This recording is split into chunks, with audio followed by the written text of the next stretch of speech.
Hello guys, this is Mamun. আশা করি সকলেই ভালো আছেন। আজকে আপনাদের সামনে একটা ভিডিও নিয়ে আসছি।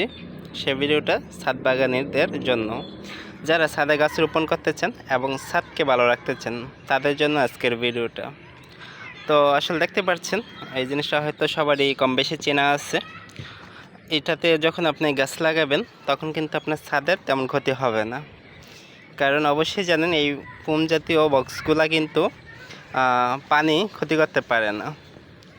কিন্তু আপনি অন্য কিছু বালতি বা অন্য কিছুতে যখন ছাদে আপনি গাছ রোপণ করবেন তখন কিন্তু আপনার ছাদ ক্ষতি হওয়ার সম্ভাবনা অনেকটাই বেশি থেকে যায়। আর এটাতে যদি আপনি রোপণ করেন তাহলে আপনার ছাদ যেমন নিরাপদ থাকবে, আপনার সবজি বা যে ফলনটা ফলাতে চাইবেন সেটা কিন্তু অনেক ভালো হবে। আমি দেখানোর চেষ্টা করতেছি আপনাকে যে কতটুকু ভালো ফলন আসলে এখান থেকে পাওয়া সম্ভব।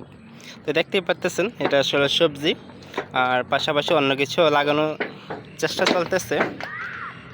তো আশা করি সম্পূর্ণ ভিডিওটাই আপনাদেরকে দেওয়ার চেষ্টা করব এবং ধাপে ধাপে। তো এইগুলো আসলে উপযুক্ত হয়ে গেছে খাবার, এগুলো আমরা চাইলে এখন খেতে পারবো। আপনারা যারা ছাদ বাগানে আছেন, ছাদে কিছু করতে চান, অবশ্যই এই ধরনের বক্স সংগ্রহ করবেন। তাতে কিন্তু আপনি সব কিছু এখানে করা সম্ভব। দেখেন এই মরিচ গাছটা আছে, এখানে কিন্তু অনেক মরিচ আসছিল, আর এখন ফুলও অনেক রয়েছে। আর এটা যদি দেখাই, এটা হচ্ছে আমাদের দেশি ভাষায় হয়তো বিলাতি হাজির পাতা বলা হয়, যেটার পাতাগুলো অনেক চ্যাপ্টা হয়। আশা করি বুঝতে পেরেছেন আপনারা।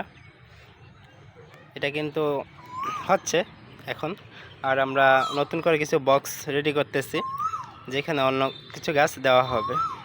তো বন্ধুরা ভালো থাকুন, আজকের ভিডিওটা এইটুকুই। আরও দেখা হবে আপনাদের সাথে।